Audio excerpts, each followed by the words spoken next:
And welcome to Turbo Kids, presented by Bad News Media. It is January 6th, and it is a bittersweet feeling because this is the final week of the NFL regular season.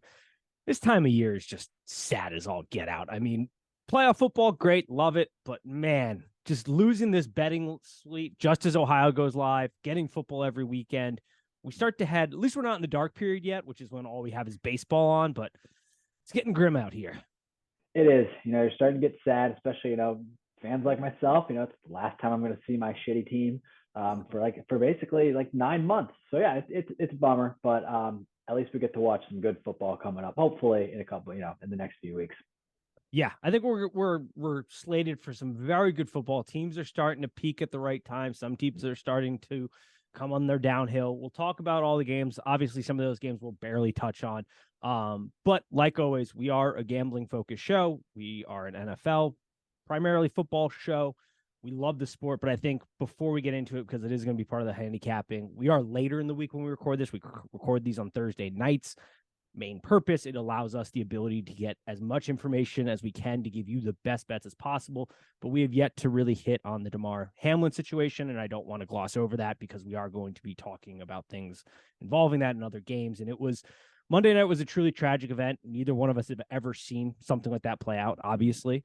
To see a player die on the field and then be brought back to life, and to go through what he's gone through, our thoughts and prayers were with that family all week. I think everybody has sort of handled it as best as they can, from those two teams stepping up and doing the right thing. The NFL trying to say they did the right thing. I doubt that very much. As a betting man, I'd be willing to put money that they didn't, but who knows? We don't know what the conversations are there.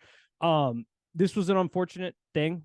We hate to see it, and we wish the best to the Hamlin family. It does sound like, though, the good news is that things are starting to trend upwards for him, which is great. He has the ability to move both hands and feet, and neurologically he's intact, which is truly a godsend when we look at that.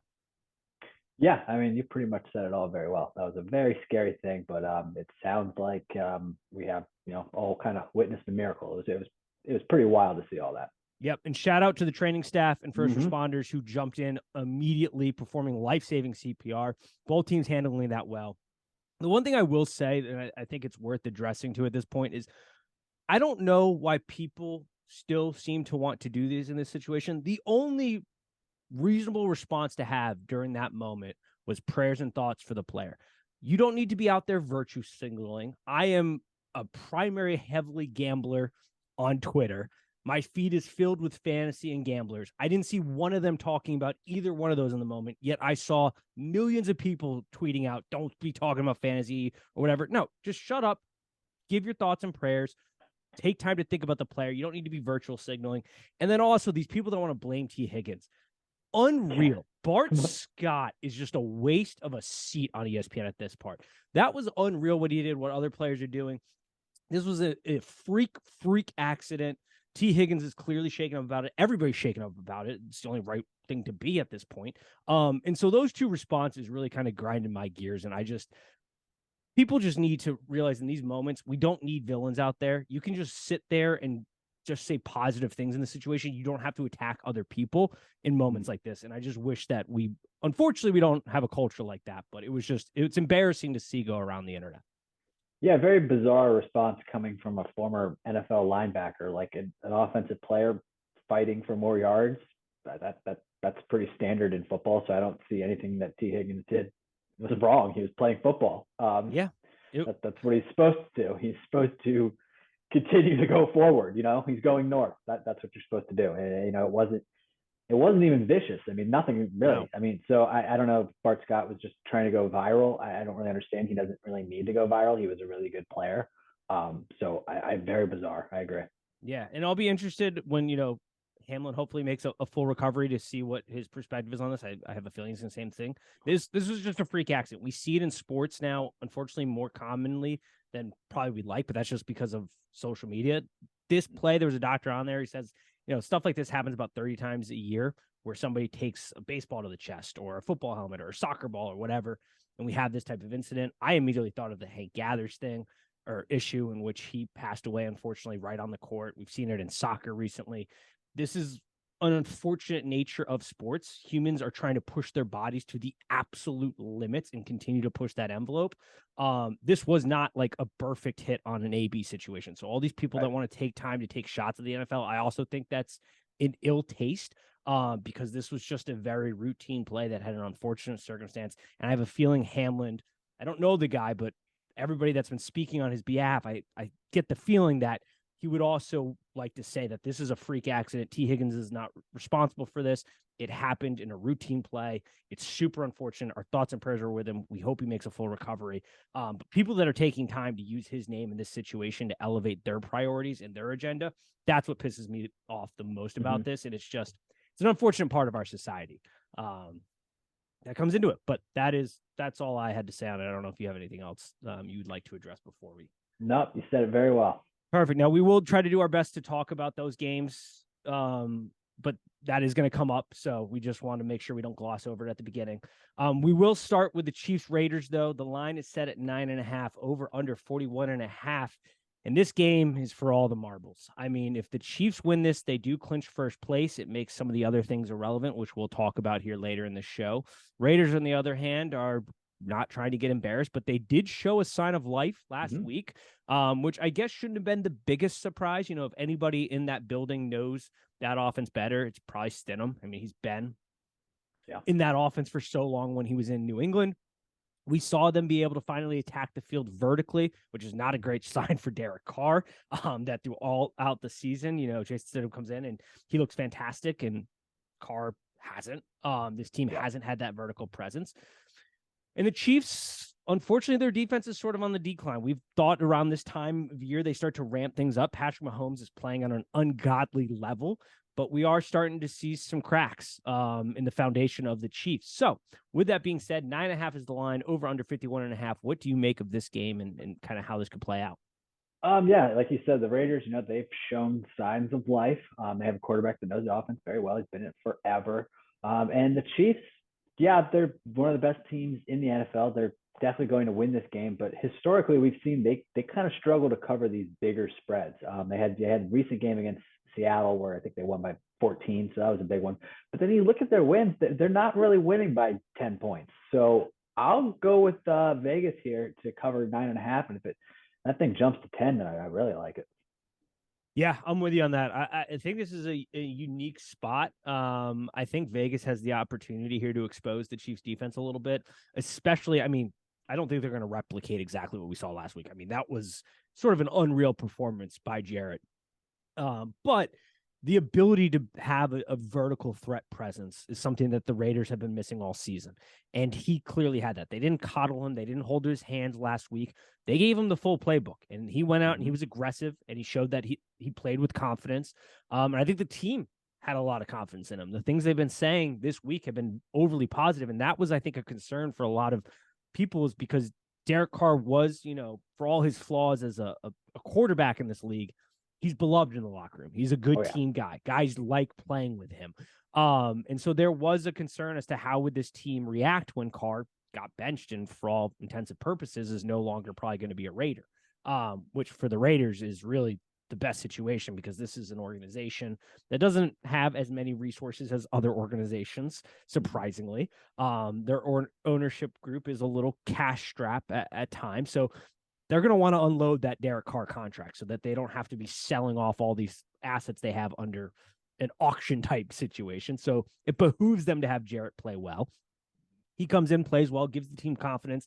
Yeah, I think I liked him at the 9.5. I'm not betting it as of right now. The Chiefs have a lot to play for, obviously, that number 1 seed spot. But I do think the Raiders are probably the side.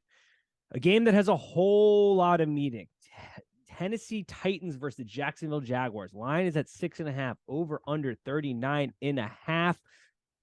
This game is going to be feisty. It's going to be an interesting one. We have seen Jacksonville's offense come alive. We have seen Trevor Lawrence become more comfortable now that he has a coach in Doug Peterson who understands how to scheme an offense, who understands how to coach a football team, who understands how to develop talent. And we have a Tennessee team that, even though they don't do anything overly complicated scheme-wise, they know who they are as a football team, is prepared week in and week out by Mike Vrabel, who has done one of the better jobs in the NFL with less than most can do. And this is going to be a feisty game. The line is 6.5. I guess the two questions are, can the Jags win and get themselves into the playoffs? And can the Titans cover this 6.5 and maybe upset the Jacksonville Jaguars here? I don't see an upset coming, but I do think they had the potential to cover a 6.5. I just don't know how comfortable I feel with Jacksonville having a playoff deciding game and being able to cover a 6.5 point spread. I mean, that just sounds scary to me. And like you said, I mean, obviously the coaching staff, they're both, that's kind of where the strengths of both these teams, in my opinion. They both have very good coaching staffs. And then you just look quarterback, obviously Jacksonville far better there. So I still kind of lean Titans. One thing I will say, though, I don't know if you want to talk about the schedule making of this weekend, but this should probably be the Sunday night game. Yes. Maybe we could get it a little later. I don't know. But yeah, obviously Seattle and Green Bay / Detroit should all be playing at the same time, and this should be the Sunday night game. But whatever. But anyways, getting back to this game, I'd probably just go 6.5 just based off. I think Jacksonville wins, but I can't trust them to win by a touchdown and a field goal in a playoff deciding game. No way. Yeah, you hit on a lot of good points. I actually forgot to bring that up in the first part of the show when talking about what we're going to do. The scheduling by the NFL is head scratching. How do you have the Lions-Packers game Sunday night where like 30, 40 minutes before that kicks off, the Lions could theoretically learn that they are eliminated in playing for nothing other than trying to bring the Packers down? Now, maybe that's a big enough, motivation, and we'll talk about that in the handicap, but like, what are we doing from a scheduling standpoint? I mean, the NFL has had some baffling moves this week.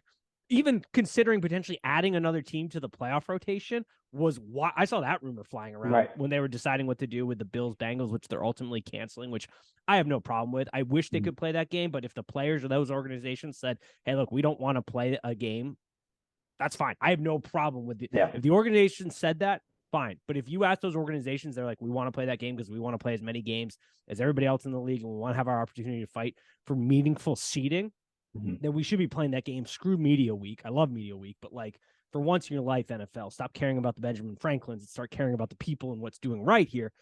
And then you have this move. This is a baffling move, scheduling wise. What are we doing? No idea. Seattle fans are pissed, and they should be. Absolutely. Back to this game.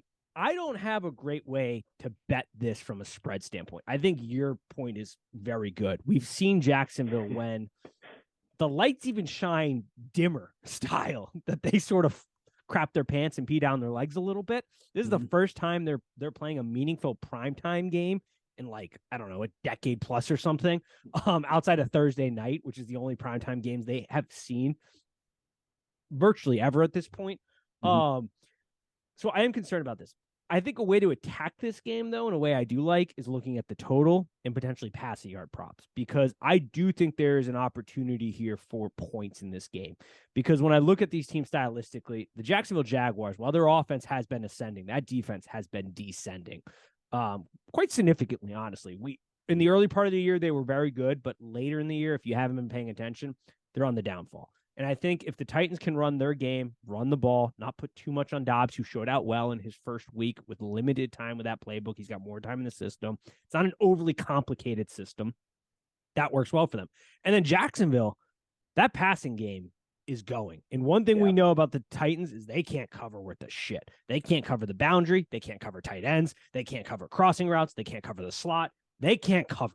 So I do think this, if you want to attack this game from a betting perspective, I do look towards the total, and I do look towards maybe Trevor Lawrence's passing props. It is a little bit high, so there is obviously risk involved in all of gambling, but it is a little bit of risky. But I do think there's an opportunity for points here, and I do think there's going to be a lot of passing opportunities, especially as guys in the Jaguars are coming very close to incentive bonuses on that receiving room. There's a lot of guys close to their year-end bonuses with receptions and yardage. And so there's a big incentive here for Jacksonville to attack early, to strike early, and play this game red hot up front. Yep. Jets Dolphins, our quarterback from our alma mater in high school got signed by the Dolphins this week. Shout out Mikey Glennon. I'm glad to see he's still toting around the NFL somehow. Good to keep your name facilitating. Good. Yes, absolutely. Keep that thing going.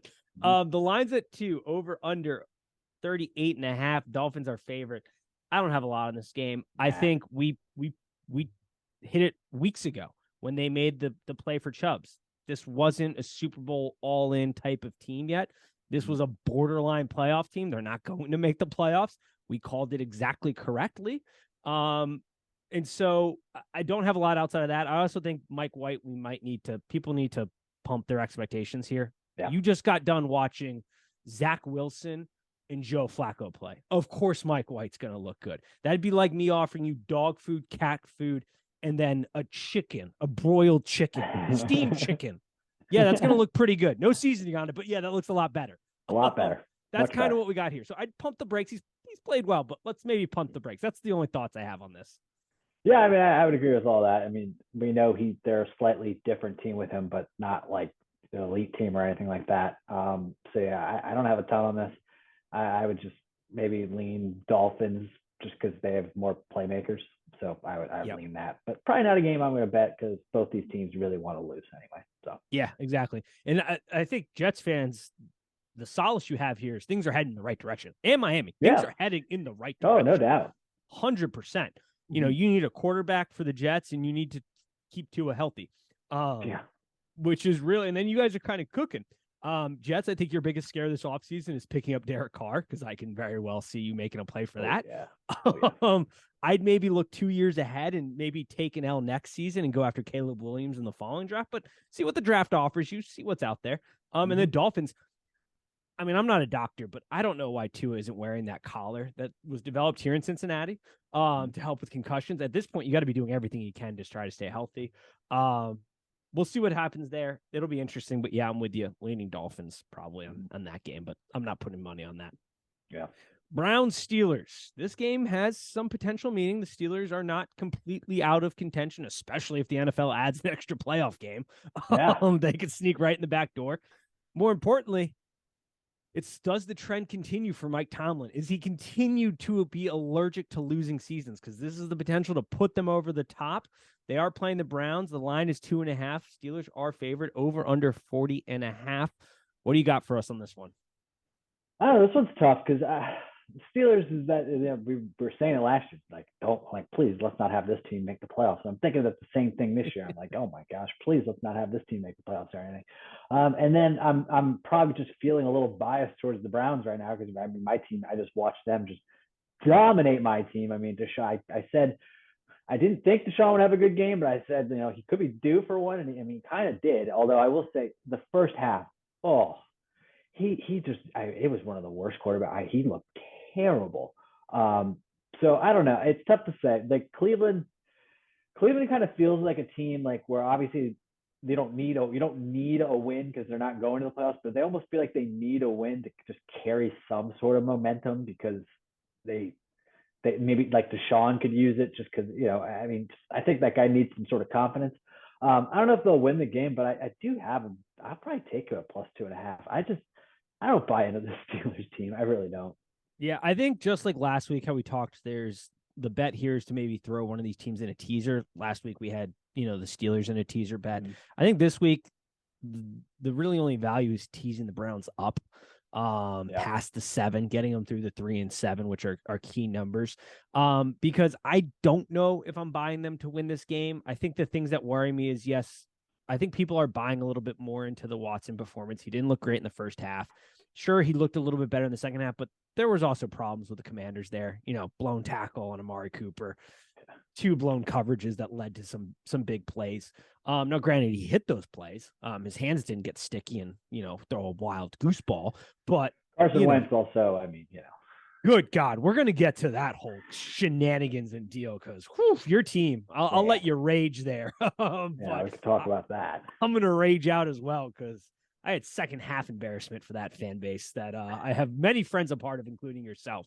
But I also think there are matchups advantages for the Steelers here. I mean, the wide receiver room is going to take advantage of the secondary. Brown secondary is down players, not playing great towards the back end of the season. We've also seen that defense step back up with the addition of Watt. I mean, Watt is the engine that makes that defense go. When he's not in the games, we've seen how pitiful they can be. And when he's in, he's an absolute game changer.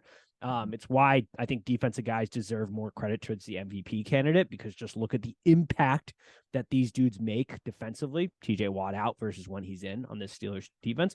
And Kenny Pickett is the concern if you're going to take a Steelers side. I am not. Once again, I think the value isn't teasing the Browns up because he is hot or miss, cold and hot at times. But I just think the advantages the wide receiver room presents, the running game getting going for the Steelers, I do think they probably win this game, but I'm certainly not putting money on them to cover.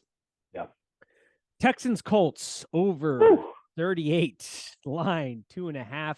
Could care less about this game, but man, Thibodeau coming out this week with that fire quote about Jeff Saturday. I don't know if you saw that, but paraphrasing, he's like, I don't know who Jeff Saturday is. He doesn't have anything involved with me. Unclassy move on what he did, as Nick Foles is just writhing in pain. I'm not trying to hype up Thibodeau here, but I did laugh at his quote coming at Jeff Saturday, because Saturday's just getting dunked on left and right all season. Poor guy. Kind of disrespectful from Thibodeau, because Saturday had a fantastic career. Yes, very true. Thibodeau is very capable of having that kind of career, but he will be very lucky to have that kind of career. But this game, it's rough. I mean, we're looking at two teams that combined for 13 points last week. And the Texans, though, I've been saying it, and it's fine by me. I fully support this. They have been full on tank mode from the get-go. Yep. So I'll say Jeff Saturday goes out of this odd coaching experience of his. He'll go out with a W. I think it'll be the last that we see of him as a head coach in the NFL. I would agree, and I would hope so. This has been an experiment that has gone horribly wrong, as we predicted. We were also pretty upfront and early to the Texans tanking. You were. Not so much as me. You got me on that train. I was like, yeah, that makes a lot of sense when you start watching their football games. Oh my God. They're down points. They just keep running the ball with no intention of trying to come back. So yeah, I think that's probably an opportunity. Maybe the Colts finally find that fight that Jeff Saturday was supposed to bring to the team in this game, and they close out with a win. But yeah, I don't see much being offered up here for this matchup. Yeah. All right, next game also doesn't have a lot of juice on it. My Bucks versus the Falcons. The line is 4.5. Falcons are favored. That's because the Bucks are playing for absolutely nothing. They have made the playoffs and clinched the South. Over under 40.5. I will say, would you look at that, Leftwich? When you can identify an opportunity and attack it, good things happen. It's incredible it's taken this long, and guys like me and yourself have been dissecting other opposing defenses better than Leftwich has been this season. But we said that if that last week, if he came out and he went vertical pass attempt and was aggressive, good things would happen, because the guys that the Panthers were down in the secondary. He didn't want to do that initially in the game, but as the game wore on, started to do that. And what would you know? Mike Evans and Tom Brady got their groove back. So it's amazing what happens when you competently coach a football team. I like to think that Tom listened to the podcast last week and heard us say that he and Mike Evans' timing is off. And, Tom, he gets motivated by anything. So I think he probably used us and said, here, take that. And, he wins. He always wins. I like this. I agree with this. I think you're right here. I think we motivated Tom and Mike. He probably sent the clips to Mike, and they listened to it, and they got us. There's nothing really to go here for this game. I don't know. I'll take the over maybe. Yeah, there's not much to win here. I will say the Bucks are getting my hopes up. This has been a very difficult season, but there is a theory that you just got to get in the playoffs, and the Giants, when they beat the Patriots from the wild card spot, is kind of what I'm leaning towards here. Now we're getting a little healthier on the offensive line. Offense is looking a little better. I still have a lot of worries about our incompetent coaching staff, and Todd Bowles' desire to be super conservative with an offense that is built to pass the ball. But we got ourselves in the playoffs. Anything can happen. So I am starting to get my hopes up a little bit here. But yeah, I don't have much on this game. Maybe points, but I'm not betting it. Panthers Saints over under 41.5. Line set at 3.5.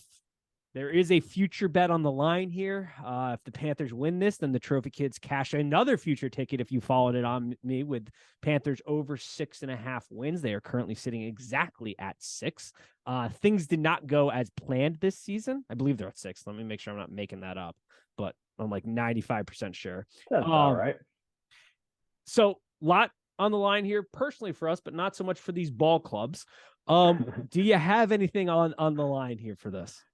Nothing really. I'm just so I've been very anti-Saints this year. I just think they're just an atrocious team. And you give me a hook, you give me a 3 and a hook for the Panthers. I would definitely go with Carolina here. I don't even hate them winning this game, but I'd probably go Carolina. But also, just it's hard to bet on any of these games where no team has anything to play for. Yeah, it's what makes this week incredibly challenging. It's where you got to be smart with your dollars, and you can't get overzealous here. I would say, to your point too, I think a lot of people are hyping up the Saints based off what they did last week against the Eagles. Lane Johnson wasn't there. He is a very big part of the success in the Eagles. You can dive into the numbers, and it is a stark difference. He is a very, very important player. It's why we saw Cam Jordan and some of these other guys who have been sort of rocking chair players this year really come to life last week, I think. As well as some of the other issues the Eagles are facing late in the season, or long injuries and things like that. So I'm not buying a whole lot of stock into the Saints. The Panthers do have a little to play here for, because they are trying to make the case for Wilks. The market set their expectation at 6 wins. So you win 7. I know, they're probably not in tune to the gambling markets as much as we are here, but it is technically beating season expectations. If you get 7 wins, they do want him to be the coach next year, the reporting and the rumors that we've kind of seen being posted. So they do have a little motivation here. Dennis Allen is not a very good head coach, great defensive coordinator, not a very good head coach. So yeah, I think I'd take the Panthers, but I'm not putting anything on that. This next game is a game that I have wagered on. Patriots versus Bills. There are some things, as we talked about early in the show, that are making this handicap what it is. And that involves the Hamlin situation. Guys from Buffalo stayed in Cincinnati for good portions of this week. I don't know if they're exactly home yet. There's speculation that if the Chiefs win, the Bills may just forfeit this game or play no contest to it. But if the Chiefs do lose and they do play this game, they're going against a New England Patriots team that has a lot to play for, because they need to win this game to be in the playoff picture. You've got a Bill Belichick coach team. He's going to be extremely prepared for very good reasons. There are unfortunately questions about what level the Bills are going to be engaged in this game. They haven't had media availability, but things have been, leaking out and swirling. A lot of guys are kind of gun shy to play again for very good reasons. I mean, I think it's very easy to forget a lot of these individuals are human, and they saw one of their teammates, brother, guy that they've been battling with all season, die on the field and have to be brought back to life. And psychologically, I couldn't even imagine what that's doing. Hopefully these guys are using the resources that the NFL is providing, if they feel they need it. But that does throw in a lot of concern here, and a reason that I placed a wager with the Patriots. Now that offense has looked pretty inept, to say the least. We know that, but the factor is simply that of a Bills team that has other things on its minds, as it should. And they'll be playing for a number 1 seed if the Chiefs lose, but if the Chiefs win, you do question whether they even play this game at all. And if they do play this game, if they just sit a bunch of guys. So I did go ahead and jump out, bet Patriots 7.5.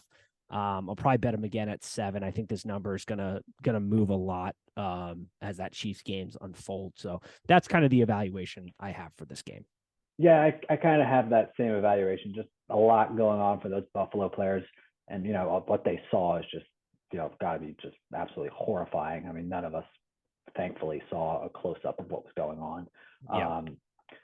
Not trying to compare situations here, but 15 years ago, which is crazy, it was 15 years ago when Sean Taylor was killed on the Redskins. The first game back, I mean, yeah, they were flat. You could tell, like, they were just so rattled. And then, though, after that, that's when the roll and the run started. I could totally see that happening with the Bills here, where, this week, but once the playoffs start, that team might start rolling for sure. Because, then, they collect themselves, they play, super inspired football. So, yeah, I could see that potentially happening. But I think this game, there's too much going on for that team. And, they're already safely in the playoffs. So I could see this being just a tough game for them.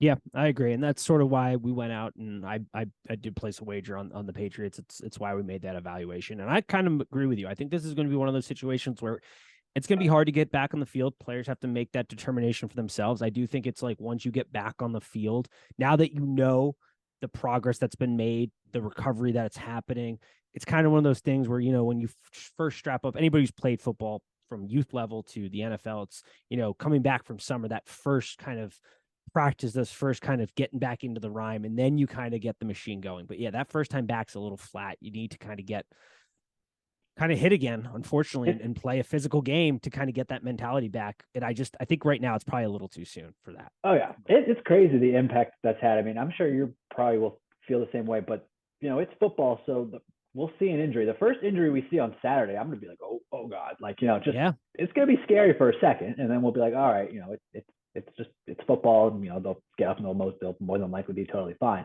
but it's going to be a little scary for the beginning. Yeah, I mean, there were so many things that made that play scary. One, it was just an innocuous play. Like, it didn't look like anything at the time. We've seen a lot worse. I mean, we've seen guys get paralyzed in the field. We've seen guys' legs explode on the field. Hell, in non-football, the biggest injury I remember ever seeing, I mean, there's a couple, but like one that is seared in my brain is Kevin Ware at Louisville. Oh, yeah. Leg literally bone came through his leg and they continued to play on. But this is obviously different. A man died on the field, had to be brought back. And so that elevates the play, but it's going to make it extremely scary. And that's why it is time. There are guys that get split on this where they feel it need more time. I don't blame them. Take that time. And then there's some guys that are like, hey, I got to get back out there. I got to put on the pads. I got to get those first couple pops in to remind myself that I'm good. Like, this was just a freak accident. There was nothing malicious about that, and get going. So it's a really tough thing to deal with. But yeah, that is where we're at with this one. Mm-hmm. Minnesota Vikings versus the Chicago Bears. Justin Fields is finally sat down for the season. Way to do something right, Bears. Minnesota sitting at 7.5. I heard the wildest story that the Minnesota Vikings players had issues with their cleats because they did not want to take the training staff's advice and wear the 7-inch, spikes in Green Bay. And boy, did that show. I mean, I don't know how if that report is true that I saw, how you could be that brain dead to not wear those in the conditions that you were wearing. But hey, what do I know? I'm just a guy sitting from his couch watching games. The training staff is clearly on my side. Do you have anything for this game? Are you placing any bets on this one? Where are you at with this? Not a ton. But yeah, this Vikings team, God, I mean, they have a negative point. I mean, they've given up 414 points compared to their 395, and they're, what are they, 11-4 or whatever, 11-5 or whatever they are. I mean, it's unbelievable. I don't know how. I can't trust this team. I'm probably not betting on this game. I like them to probably win just because, I mean, the Bears are professionals at losing, but I don't know if they're going to win by more than 7. So I'm just probably going to stay away.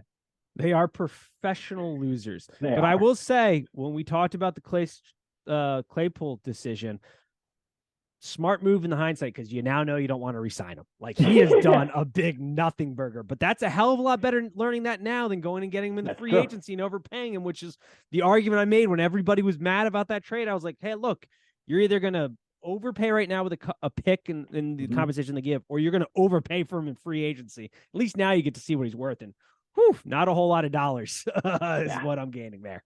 Yeah, you can hang on to all that cap money. Let him go. Yes, sir. All right, Ravens-Bengals. Line is at 7, over under 40.5. This is another game because it is the other team that was affected in the unfortunate incident of Monday that makes this handicap hard.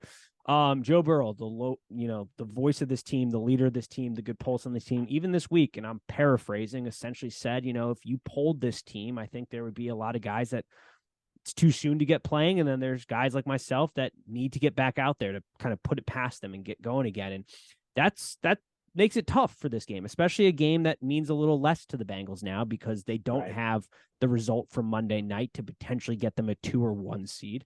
A lot of things have to happen outside of that. And we don't know what, guys like T. Higgins are going to look like, or Tyler Boyd, who has a close relationship with Hamlin. And this is a game where it might be worth kind of seeing how the first quarter unravels, or the first series or so, similar to what I did on Monday night, where I watched that first series. I saw Jamar Chase just blow past White, and I was like, oh, we're wagering an enormous amount of money on the Bengals, because you could just tell the energy was there. I think we'll have to see, and the Ravens are a team that plays this team quite well, generally speaking. They do, both these defenses throw stuff at the opposing offenses that give them hiccups here. But the Ravens are in another boat. Quarterback situation not looking great. A lot of injuries there. Do you have a plan this game? Where you at on this one? It's tough to say. The thing is, it's like obviously the Bengals are going through a lot, but they are so much better than the Ravens right now, in my opinion, just as a team. And I mean, the Ravens can't score 12 points. It's just so that's where I still think this Bengals team actually goes out there and covers. But I mean, if they don't, I completely understand. But yeah, they're just so much better right now. I don't care that the Ravens are 10-6. Yep, I'm with you. I'm absolutely with you. We'll see where it goes. I would lean Bengals on the out gate. I'll watch it and probably bet it live. But yeah, I don't see any issue with that. Giants Eagles lines at 14 over under 42.5. And what we said at the beginning of the year has come true. Well, we phrased it more of a question, but Brian Daboll was going to be the guy that ran Barkley into the ground, but got the most out of him. And if Daniel Jones had a shot of being an NFL quarterback, he would get the most out of him. And boy, do those two things happen. Brian Daboll and this coaching staff have done a phenomenal job and highlighted exactly why for years on this podcast, we've been screaming to anybody that will listen that Brian Daboll should be a head coach in the NFL. Yeah. Giants are heading to the playoffs. Yeah.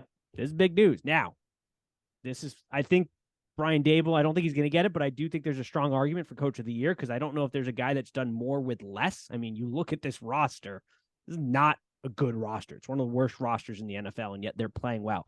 Now, they are running into the Eagles, who have been lagging recently, but that's mostly due to injuries opposed to other things. Do you have a plan this game, or are you feeling out anything on this one, or where are you headed with this? It's tough. I mean, obviously, it's a massive spread between two playoff teams. You kind of don't get it, but then you kind of do, just kind of how these two teams play. But I don't really know how much of a play I have on the game, but I mean, I agree with everything you pretty much said about the Giants. It's going to be interesting. Before the season started, I figured Daniel Jones definitely gone, Saquon Barkley possibly back, but then it's almost like Daniel Jones probably is actually coming back, and Saquon, maybe Daboll was just like, let's get everything out of him. And yes, he played well, but we see it's still tough to hold up. So I could see Saquon moving on now. So that's just kind of funny. Yeah, the game itself, it's too big of a spread. I always lean towards the over, but I'd probably lean towards the over, though. I'll say that. Yeah, I mean, there's a lot because the Eagles are looking to clinch here first. And that means a lot in the NFL. So we'll see. There's a lot of motivation. I'm with you. I think you're probably looking more towards the over-unders. I don't have a play at this point. I got to dig a little bit more into this one, but it's certainly an interesting matchup. The matchup that is going to garner probably a lot of attention, especially in the state of Michigan and in Green Bay, the Rams Seahawks, because in the infinite wisdom of the NFL, they decided to schedule this at 4:30 and the Packers Lions as the night game. Because, why not? The line is 6 over under 41.5. Seahawks are favored. It is in Seattle. What are you doing with this? How are you making this one out? I mean, you got to lean Seattle. They got everything to play for, obviously. So you have to lean them. But then, I feel bad. It's just like I have no real venom. I mean, kind of in the past because Seattle's knocked us out of the playoffs a lot, but I don't have like an over like big time venom towards Seattle, but I almost want them to lose just so the Sunday night game could be like a real nice battle. So I just gotta feel bad, but oh well. But I think Seattle probably wins this game, but I don't know if they're able to cover that because LA's shown some life a little bit here, so I'd probably take them on +6, but I don't think that. I think Seattle could win this game still. Yeah, it's an interesting game because obviously Baker's playing for something here. He's playing for his next career move. He's playing for his next future opportunity. The Rams aren't playing for a lot because their draft pick is the Lions draft pick. So it's not like they have a motivation here to lose because they don't get anything out of it from a draft pick standpoint. So that's interesting. There's also the aspect of sticking it to Seattle and trying to bounce them. This game is going to be very interesting to watch. I have a feeling there's a lot of parlays out there, Seahawks, Packers, because if the Seahawks win, then there's good reason to be betting on the Packers due to what is the motivation of the Lions. I'm with you. I think the Seahawks probably win this one. I think this is going to be a great game to probably live bet and see kind of where it's heading. It's also going to be a great one to maybe hold off on placing a wager, which we'll talk about Packers Lions. We've kind of been teasing up to that all podcast here. But I'm going to be watching this game intensely to determine how I'm playing that Lions-Packers game and where those numbers could be moving. But yeah, it might behoove you to, if you're looking for a parlay here, Seahawks-Packers, if you're of the opinion that, the Seahawks are going to win this game and the Packers are going to win this game, might be a good spot to grab them in a little parlay there action, based on how things might unfold from a motivation standpoint. Yep. Chargers Broncos. This game has done a doozy on the numbers. Complete flip because Chargers don't have a reason to trot out guys like Justin Herbert and other stars. They are a very injury-prone team. They're very sensitive to this. This is why the Denver Broncos, who have been an eyesore to watch all season, are favored here. Didn't think I'd be saying that in the final week. Russell Wilson, also congratulations. You finally beat your bathrooms. I'm very proud of you.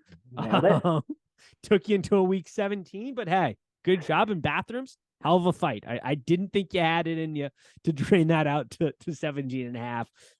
So great that guy in TikTok. I should post his his account in the video link on YouTube. Just a great thing all week. But do you have anything on this? Are you placing a wager on this? How are you looking at this game? Definitely not going to be placing any sort of wager on this. I don't know. I guess maybe Russell goes out with a W that he can motivate himself with all off season. So yeah, we'll see him go out with a dub.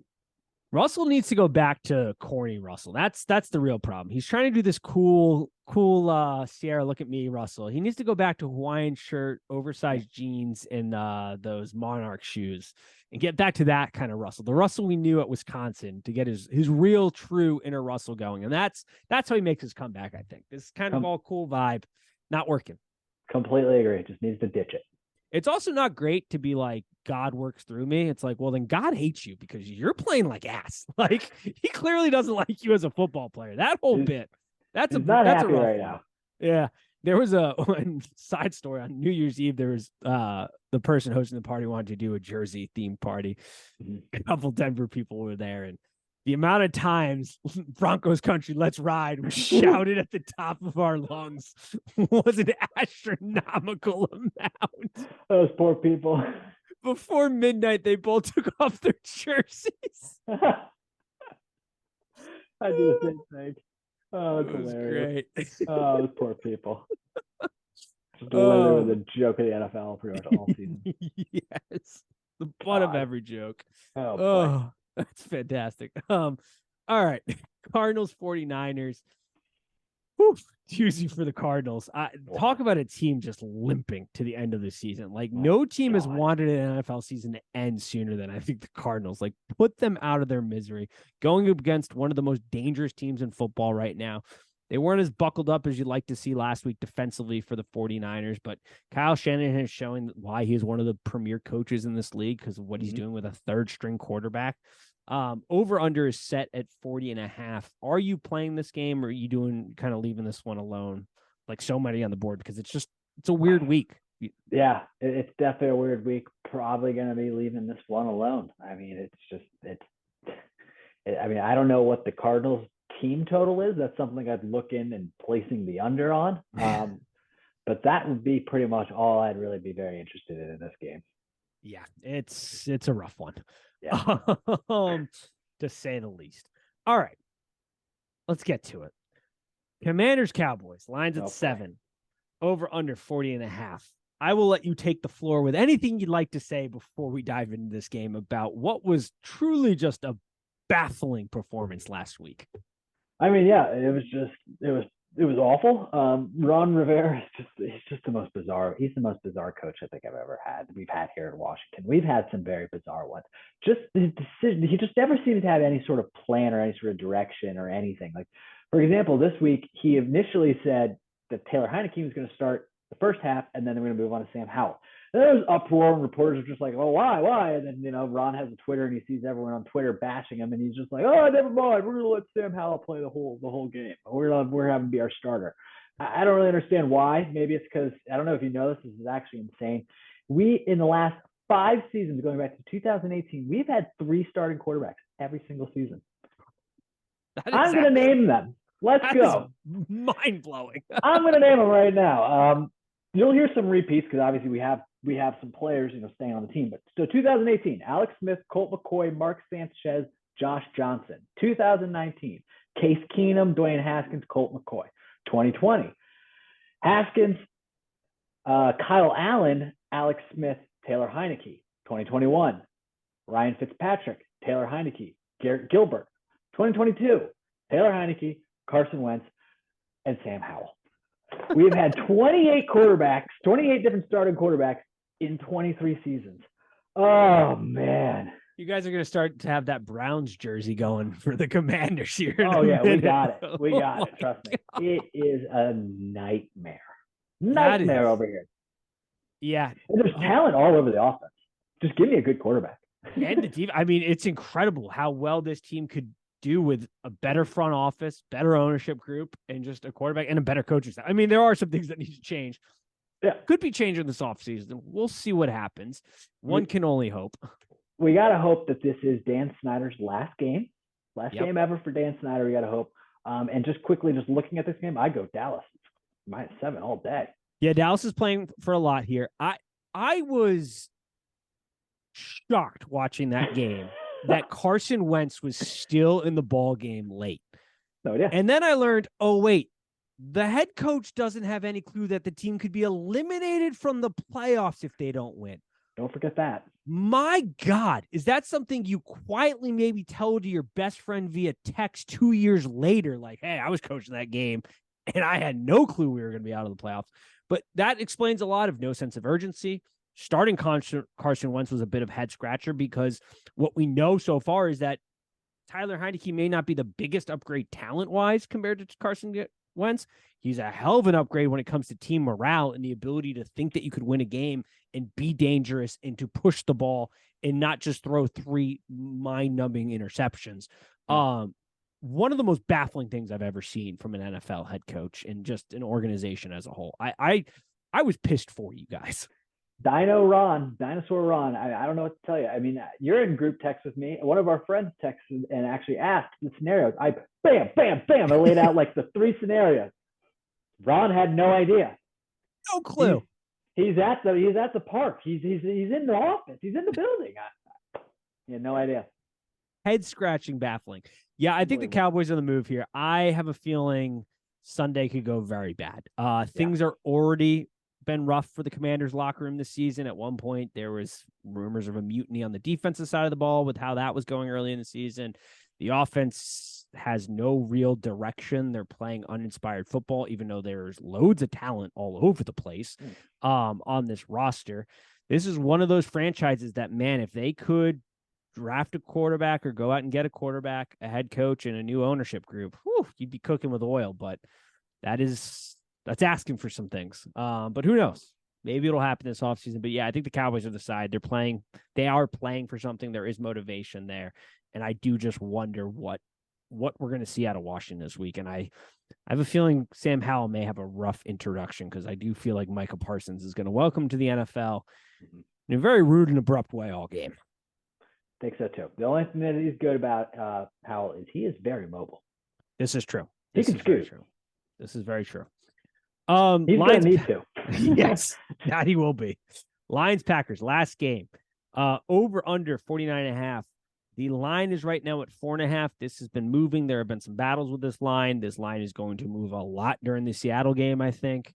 So it's a number to be watching for. As we've alluded to all podcast, the Lions could learn, 30, 40 minutes before kickoff that they have no shot of making the playoffs. If Seattle loses, though, this game, it's going to be a fun one to watch because the Lions are playing for something. The Packers are playing for something. A lot of different aspects to this game. What are you liking? What are you not liking? How are you feeling about this? Yeah, and obviously, I think we've made this obvious, but if Seattle wins, this game is not like a complete nothing. I mean, the Packers then need to win themselves, right? Yes. Yeah. Okay. All right. But yeah, obviously, it will change. If you feel confident about this Packers line, I'd probably lock it in now, just because who knows what's going to happen. If Detroit has nothing to play for, I imagine that thing could jump to like 6. Even though I still do think, Dan Campbell will do all he can to motivate the men to play hard. And I I think for the most part they will. Obviously, football is a sport where if you don't play hard, you're kind of risking yourself. So Yep. I think they'll play hard regardless. One thing I'm worried about, and maybe this is dumb, but I really don't think it is. Jared Goff, just outdoors in the cold, is just not. He's not the same quarterback. Yeah. And I know it's been warm in the U.S. recently, but I do think it's getting cold this weekend. So that's a concern, and it is in Green Bay. So I imagine it's going to be real cold. And I'm not trying to be a conspiracy guy, but I do think the NFL does want Aaron Rodgers to be in the playoffs. 100%. So I'm The leaning scheduling back shows here. that. Yeah. Yeah, I'm leaning Pack here, so I'll go with the Pack. But I'll be honest, if it comes down to winning in this game, I'm going to be rooting for Detroit hard. I like to see a passing of the guard. I like seeing new teams in the playoffs, kind of like Bengals last year. It's nice to see. So I really hope, I hope Detroit gets an opportunity, and I hope they win the game. Yeah, this is an interesting game. I think when we talk about motivation, sure, some guys, the air will be let out of the tire a little bit. But, I mean, this is the team that's biting kneecaps and fighting for every yard. And so if you're going to be that team, I do think there's a motivation to say, hey, we're knocking the Packers out, a division rival, a historical rival, a team that you do not like all that much.